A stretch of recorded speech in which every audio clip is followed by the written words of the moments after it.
राज्यर अधिकांश स्थान में आज भल वर्षा आरंभ होईछि। बंगोपसागर सृष्टि होइतिबा लघुचाप प्रभाव में वर्षा होउछि। आसंता 24 घंटा मध्य केतेक स्थान में प्रबल वर्षिबार भी संभावना रही। तेणु आशा करा जाउछि स्वल्प वृष्टि जोगु प्रभावित होइतिबा चाष काम आजिर वर्षा लागि रहिले आगेई पारिबो। वर्षा आसीछि। बेस किछि दिन परे ए वर्षा समस्तंकु आश्वस्ति देइछि। बंगोपसागर सृष्टि होइतिबा लघुचाप ओडिशा उपकूल में केन्द्रीभूत होइछि। परिणाम स्वरूप ओडिशार अधिकांश स्थान में आज वर्षा आरंभ हो जाइछि।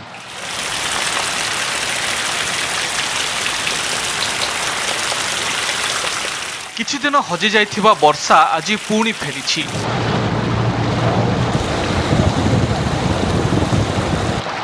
तेणु चाषी मनरे संचार होइछि नुआ आशा।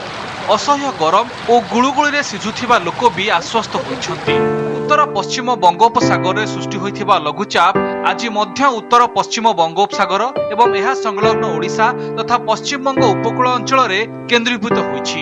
एहार प्रभाव रे आरंभ होइछि वर्षा।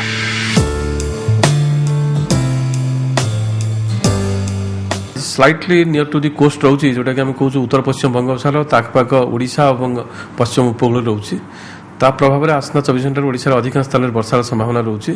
दक्षिण ओडिशा रे गोटे दिना जगह प्रबल अति प्रबल वर्षा भी होपारे। बहु जगह पूर्व जो गंभीर स्थिति थिला सुधारिया को लगी जदि एई 2-3 दिन वर्षा हो जिवो प्राय मरुड़ीर केतकांश मलिन पड़िजिवो एवं से भली गजा मरुड़ी हबो नाही।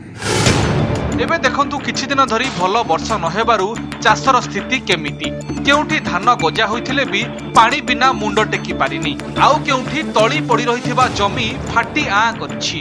जेतेबेले चाखंडे उच्चर धान गछ छिड़ा हेबा कथा सेठी हळ भी ठीक रे चाली नै।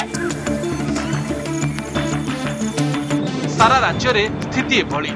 मरुड़ी आशंका करी मुकाबिला पई प्रचार पत्र बांटिलानी कृषि विभाग। अषाढ़ मास पले गलान श्रावण मास बुनले काना हेबा एमो मुआ दुरा बुना बुनी को हेबा बेले वर्षा वर्षी हेबा बेले मंडिया बुनलु इएडे धान गजा पकेलु सब मरि गला। एबे बिहान टोटल नाही हमर घर मान को तळी एबे पडियार 15-20 दिन हेगलानी। 20 दिन भीतर पूरा आछि ना कम नाही। ओइ 20 दिन भीतर से तळी मरि गला।